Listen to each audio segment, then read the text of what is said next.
Hello. So, for those of you who haven't seen my previous video on why mouse input feels bad in Modern Warfare 2, here's a quick recap. Usually in FPS games, the bullets sort of come out of your eyes and always go to the center of your screen. This is done because it feels the most natural when running around in a simulated world. This still happens when fully aimed down sight in Modern Warfare 2 and 3, which you can see when you shoot while on a head glitch. If the bullet was actually coming out of the barrel, it would hit the piece of cover in front of you, as the barrel is lower than the scope. In modern Call of Duty games, this is not the case when in hipfire stance though. The bullets are coupled to the gun model, which has its own weapon sway and movement characteristics. In Modern Warfare 2, the gun movement sways away from the center screen by a very noticeable margin, depending on your weapon type. This makes it quite difficult to have accurate flicks in hipfire, because the crosshairs that you are using for reference points are moving away from center screen, where your brain expects them to be. This effect was almost negligible in Modern Warfare 2019, as the guns had much less sway and movement, which allowed the crosshairs to be a reliable indication of center screen. This sway effect has less effect on controller players, as their aim assist works directly on the weapon and not on the center of their screens. This means that their first shots in hipfire, while transitioning to aim down sight, are much more likely to hit, as rotational aim assist has kicked in.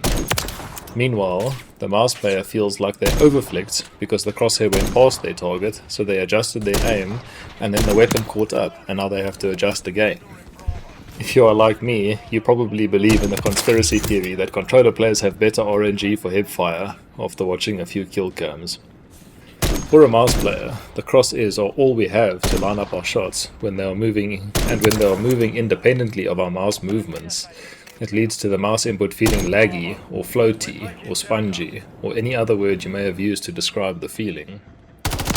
This independent weapon crosshair sway was particularly bad in Modern Warfare 2, and I, and some of the commenters on my previous video, were really hoping that they would have fixed or at least reduced this effect in the new game.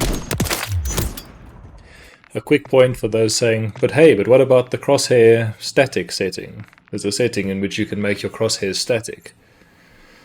The in-game description of the setting tells you all you need to know. Static crosshairs reduces motion sickness, but does not accurately represent the direction of the fire. So this setting is probably worth having on to avoid the floaty feeling, but just know that your first hipfire shots after a flick are not going to go where the crosshairs are. The vigilant among you may have noticed that this is not the Modern Warfare 2 settings screen. This is in fact the Modern Warfare 3 beta settings screen, and the fact that this setting and description is still there tells you that no, they in fact did not fix it for the new game. You can see here that the sway is just as bad in this game as Modern Warfare 2. This is disappointing news. However, it's not all bad though. With the reduction of visual recoil and muzzle smoke, we will at least be able to see what we are shooting at way better than the previous game. Hopefully in the future we will see that this effect, while more realistic, harms gameplay more than it adds.